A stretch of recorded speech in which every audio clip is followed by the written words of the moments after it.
Hey guys, thanks for tuning in. I think there's probably no term more overused in the whole car hobby, except maybe restored, as rare. Why don't we have a look today at what makes a vehicle rare and what makes it a vehicle that's actually worth having as opposed to just being rare. We have mentioned before the concept of rare and we don't care, or rare and nobody cares. Let's have a look at different types of rare, and we'll start right here. I think for the purposes of our discussion today, we will discount handmade coach-built cars made in single-digit numbers, obviously rare at every level. And I guess we should also preface this with the understanding that all cars over 30 years old are probably technically pretty rare on the road. Just having an old car is rare enough, but we're going to have to break it down a little bit beyond that just to understand, where this whole concept of what is rare and what is not comes from. For the purposes of our video and able to be illustrated by my humble collection here, we'll start with cars that were rare when they're new and they're rare now. This is a 1958 Studebaker hardtop. This is a 1-year model, 1 year only. This was a car that probably did not sell particularly well when it was new, and a car that very few survivors and never seen today. What makes this car rare is simply the fact that it is a 2-door hardtop model and only made in 1958. So there's other 58 Studebakers out there, but only a tiny number of them were 2-door hardtops, and there's no interchangeable parts for different years. All the 2-door hardtop parts are 1958 only, and Studebaker / Packard only. The Packard would of course be more rare than this car, but I'm still looking for one of those. So there's a car that was always rare and is still rare, very few survivors, not particularly desirable, and we'll get into that in a minute, but definitely a rare car. Rare by the standards of stuff sitting around in people's yards anyway. Here we have another type of rare car. This is a car that was very common when it was new, but because of a very low survival rate is relatively rare today. Again, not particularly desirable, but we're only talking about rare in the sense that somebody advertising this car might be able to call it rare just because very few survived and they weren't very desirable. So technically it's rare today, but doesn't mean that that's anything particularly special. It's just there's not many left.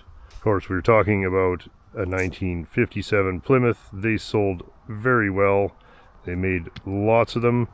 And this is the lowest model. This is a Plymouth Plaza, 6-cylinder, super base car. I bought it because it's very complete and original. Not particularly good condition, of course, but, a car that I wanted to save. Frankers is checking it out. Car that is rare today, but was not rare when it was new. I'm sure they sold a ton of these Plaza 4-door sedans as fleet units and whatever. Not actually a rare car when it was new. There's another type of rare car, which is a car that is rare here, but not there. For example, here's a car that most people who live in North America will never see, is a Peugeot 403. These are very uncommon here, and probably were when they were new. They did not sell particularly well in North America. Technically a pretty rare car for where I live in Western Canada. This is a car that was extremely common in its home country of France. If you look at old pictures of Paris in the 1960s, it's almost like every second car is a Peugeot 403. Massively successful car they made for many years with very few changes. I don't even know what year this one is, honestly, because they're all roughly the same, so I never bothered to figure it out. But that's a car that if I were to drive that around, most people would never even know what it is because it is very rare here, but not rare in France, certainly not in its time. I think the survival rate on these is probably relatively low just because they were so common, but somehow I've ended up with 2 of them. Why did I buy it? That's a different video, I guess. Another type of rare car would be a car that was made for a certain market and not really sold outside of that. Here we have the mortal remains of a 1958 Dodge Mayfair hardtop coupe. This is basically a Plymouth Belvedere made for the Canadian market, and as such, the market would have been a lot smaller than the US market. So these cars are very rare, technically. I bet you there's probably less than 10 of these left. This is a car that you probably will never see at a car show, but you know, this was a very popular car in Canada at the time. There was bastardizations of this Plymouth body made all around the world, and here in Canada we got the Dodge Mayfair, Dodge Regent, Crusader, and the Dodge Viscount, which is a 1-year only model. And I think this is a Canada only car. Basically a Plymouth Fury with a Dodge front clip. This was the top of the line Plodge at the time. Probably sold reasonably well, and would be considered, I think, rare today, only because this was a Canada only model. But there's really nothing intrinsically special about the car. It's just a 318 3-speed 4-door sedan. But nevertheless, I'm gonna keep it. There's another type of rare car, which I think for the purposes of this video we'll call serial number rare, where in fact the car itself, the structure of the car and the stampings and stuff are mass produced, but perhaps there's something special about the way the car was ordered or the serial number that makes it rare technically. I would put most muscle cars in this category, where the body and chassis of the car were mass produced, and what makes the car rare is it was ordered with certain options. What do you got there? That's a very nice stick. Are you gonna wreck it? Yeah, you go for it. What a good girl. Just for laughs, we have this 1951 Kaiser. I would put down as serial number rare, because in fact they only made 1,000 of these cars in Canada. This one has the Made in Canada badges. I think there's only 2 or 3 left. This is one of them, and so that's rare. But 51 Kaisers are not rare, so the only thing rare about this is the Canadian production. They only made them for a few months, and then they switched over to produce Kaiser trucks, I believe, for the Korean War. So here you have a rare car, but you know, I think you'd still have to pay $3 and this car to get a coffee. If we're talking serial number rare, then of course the right serial numbers make all the difference on, you know, high-end Mustangs and whatever. But in fact, the car itself is not rare. Another thing that could happen is a particular model of car might have a low or high survival rate. For example, here's a car, 1961 Plymouth. These cars have a low survival rate because they were not at all desirable for most of their lives. So it was, you know, very common for these to get scrapped even as young as 5 to 10 years old. These things went in the baler. So a rare sight today, just because nobody wanted them back then. People barely want them today, except for me. I would say that this is a car that is possibly rare just because nobody saved them. I would also put the Renault 5 in this category, a car they made literally millions of, and I can't buy hardly anything for it. I can't even get a windshield for it today, just because very few of these were saved. They were throwaway economy cars. Rare now, but was not rare when it was new, and just very low survival rate. They were rust prone, and they had very little residual value. They were inexpensive when they were new. Million reasons not to maintain one or keep it forever. Cars like that get rare just because nobody ever fixed them. It's easier to just buy something better. Here's a car that seems to have absolutely nothing going for it in terms of rarity. It is a 1950 Dodge sedan. These cars missed every mark on the way to being rare. You could say, oh, well, it's rare today. Not even really. Like, there's still always a couple of these for sale. So these cars will never be rare, and consequently they also have relatively low value today. Doesn't mean they're not great cars. Part of the problem these cars have is they were so well made that there's still lots around.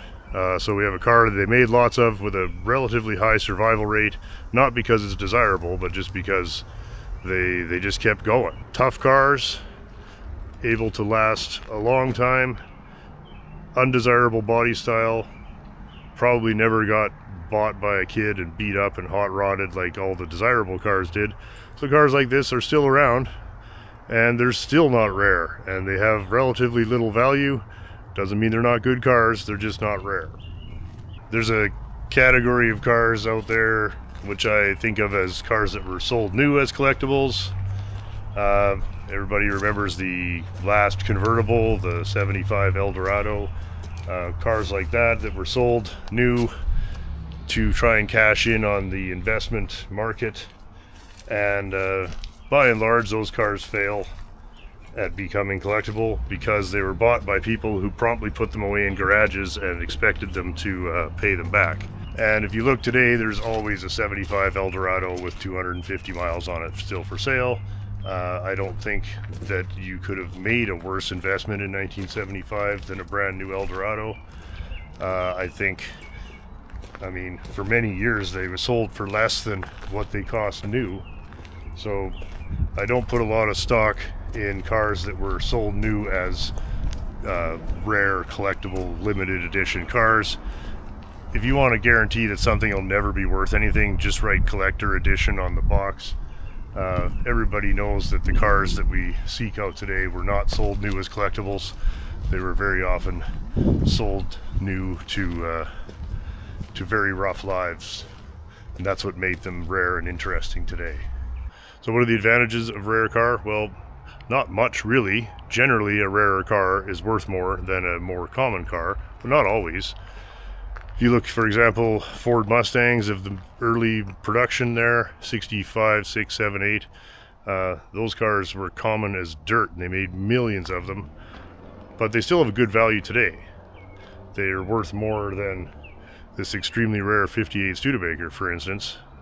The disadvantage of rare cars, there's very little support for them. If you want to restore a car that is rare, you're going to have a much harder time than restoring a car like a Mustang, because there's very little support for weirdo stuff. Being rare in itself is not a really particularly desirable feature of a classic car, especially if you're going to start by restoring it. Here's a particularly rare car. They only made 6 of these glass top cars, but other than the glass top, these are not rare. They made millions of these to use in fleets and taxis and whatever.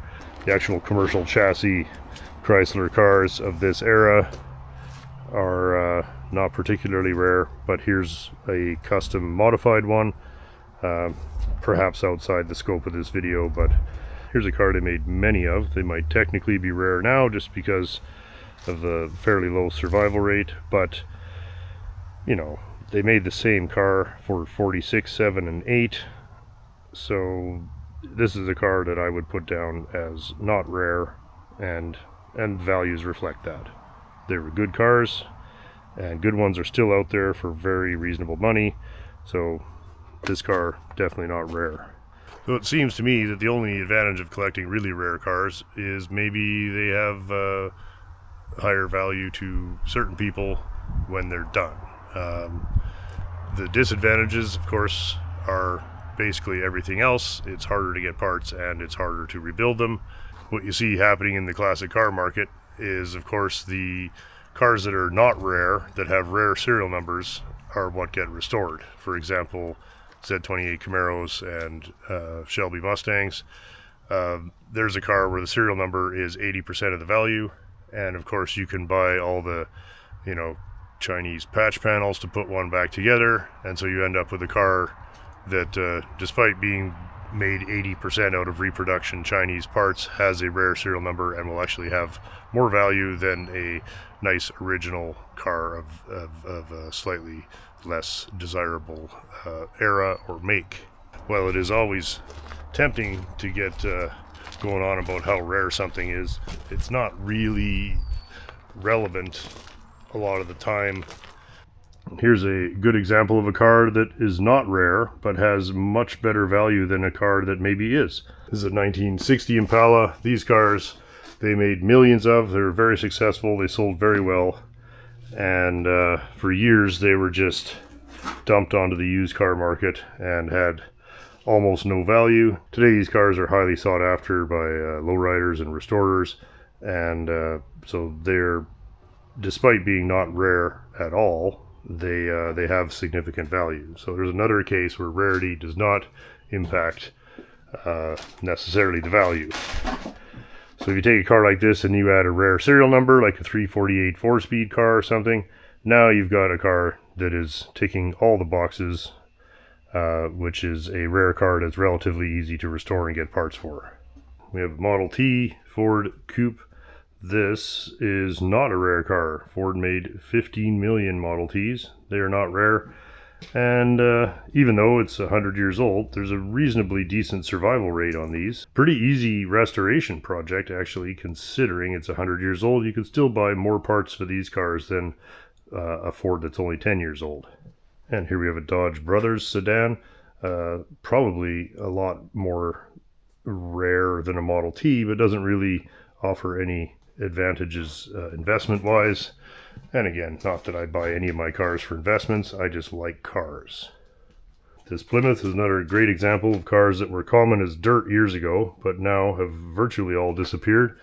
This car, I wouldn't go as far to say it's rare, but it's certainly not an everyday sight anymore.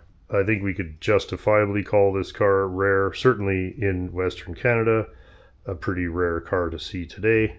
They have reasonable value now, so worth keeping one around for sure. The Traction Avant, pretty rare car, certainly around here. I bought this example against my own better judgment just because they're just so hard to find. A good example of a car that is rare here but maybe not in other parts of the world.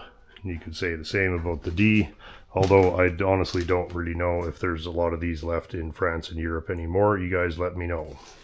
Oh, I almost forgot. Maybe the rarest car I own. 49 Fraser. There's a car that's rare and nobody cares.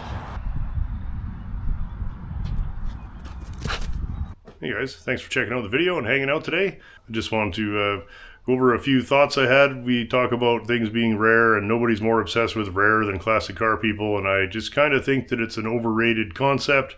Hope there's some food for thought there, and thanks again for watching, and we'll see everybody on Saturday for lots more of the regular contributor. Same old shit.